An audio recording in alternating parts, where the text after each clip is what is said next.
Hey guys, Trip here. If you're a fan of the Elder Scrolls, you may remember a character named Ocato. If you don't remember, he's the Emperor's sidekick and chief advisor, and one of the few characters that appears in multiple games. Beginning as the Emperor's battle mage, and eventually leading the entire Empire, Ocato has always been a fan favorite, and one of the few Altmer characters that isn't a complete jerk. But after reading a rather insightful post on Reddit, I began to see Ocato in a much different way. Was he truly a loyal servant of the Empire? Or was he a mastermind who sabotaged it from within before being martyred by his true masters? That's right, guys. I'm starting to think Ocato may have been a Thalmor. You may be wondering how I've reached this conclusion. Well, follow me here for a minute. It's well known throughout the Empire that Ocato is the man who truly runs it. By the fourth game, the Emperor is a sick old man, and has allowed Ocato and his eldest son to take over most of his duties. Since the second game, Ocato has arguably been the Emperor's closest friend. Not only that, but he's the guy who replaced Jagger Tharn, the Emperor's previous battle mage who would ultimately become the Elder Scrolls' first villain. Given the circumstances, it's fair to say the Emperor trusts him quite a bit. When the Emperor and his heirs die, it made perfect sense to put Ocato in charge. But how much do we really know about him? What are his motives? If he truly is a loyal servant of the Emperor, do any of his actions make sense? For example, during the Oblivion Crisis, Ocato was either unable or unwilling to bring the Elder Council together. As such, there is virtually no governmental body overseeing the greatest emergency in the Empire's history. You could argue that the members of the Council were preoccupied with the chaos in their own territories. But if that's the case, then why did Ocato call several legions back to Cyrodiil? We know from Skyrim that many of the provinces seceded as a result of this action, which was seen as a betrayal. What's more is that Ocato himself claims he can't spare any legions to defend Bruma because taking troops out of the provinces would cause a political uproar. So which is it? Regardless, Cyrodiil definitely fared much better in the crisis than the other provinces, but the Legion itself had little to do with it. Outside of one quest, the Legion basically stood around and did nothing while the Champion of Cyrodiil, along with the city guards, did most of the work. What were the legions pulled from Morrowind doing during this time? Twiddling their thumbs in the Imperial City? Because that's what it looked like. But the subject of most concern is the Emperor's assassination itself. How the hell did the Mythic Dawn destroy the entire Septim Dynasty in a single night without contacts on the inside? Still not suspicious? Well, who's the one member of the Septim Dynasty that survived? The one absolutely no one knew about except for the Grand Master of the Blades.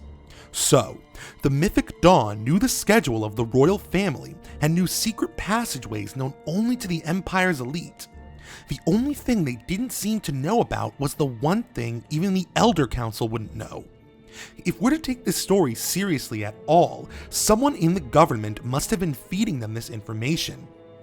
Now, I'm not saying Ocato was actually in league with the Mythic Dawn. Maybe he just wanted to help some cultists destabilize the Empire and had no idea the toll his actions would take on the entire world. This may be why he aids the player and Martin in the final stretch of the game. The last thing the Thalmor would want is for the world to be conquered by Daedra. Ocato's behavior only gets more suspicious once he's named Potentate of the Empire. Even die-hard Imperial supporters admit he was an incompetent leader, unable or unwilling to hold the Empire together as the Dominion rose to prominence. Ocato's reign saw a greater diminishing of the Empire than during the Great War. If he isn't a Thalmor, he's surely doing a better job than them. But here's the real kicker for me. I'm not going to get into the details of Elder Scrolls lore in this video, but put simply, the main goal of the Thalmor, or at least its highest ranking members, is to unmake the world and return the elven races to godhood.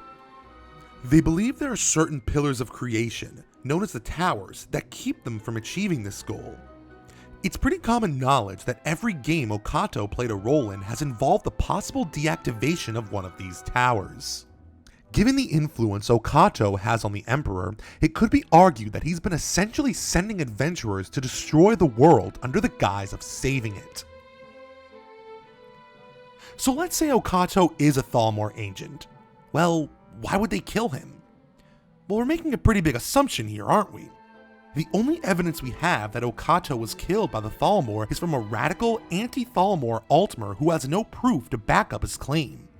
Ocato could have just as easily been killed by Imperial spies who suspected his true motives, angry dissidents, political rivals, or even his counterparts in the Elder Council in a typical Julius Caesar scenario.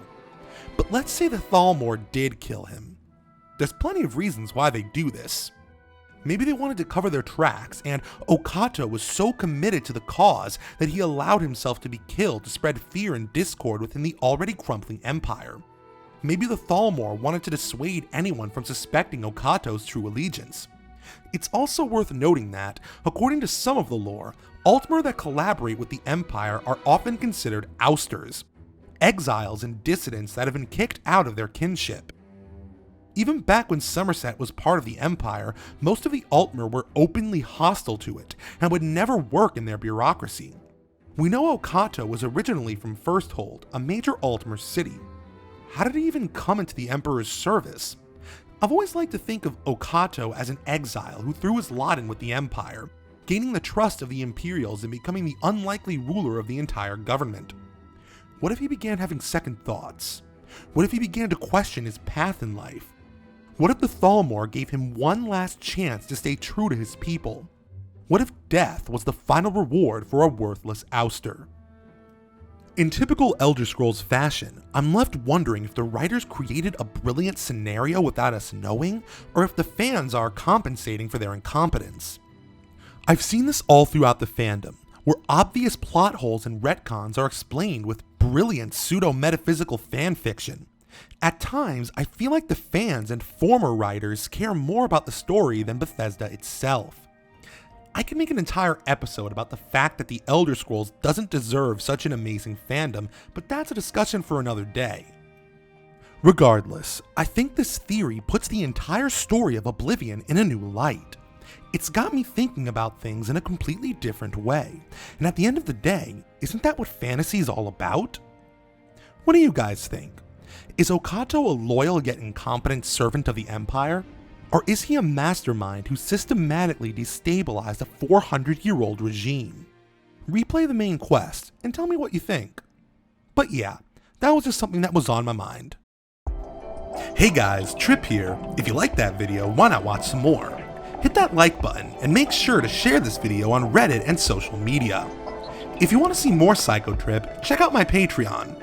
There you'll find all of my videos, as well as articles I've written for Comicsverse.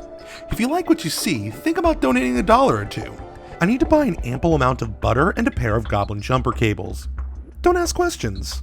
Thanks for watching, and I'll see you next time.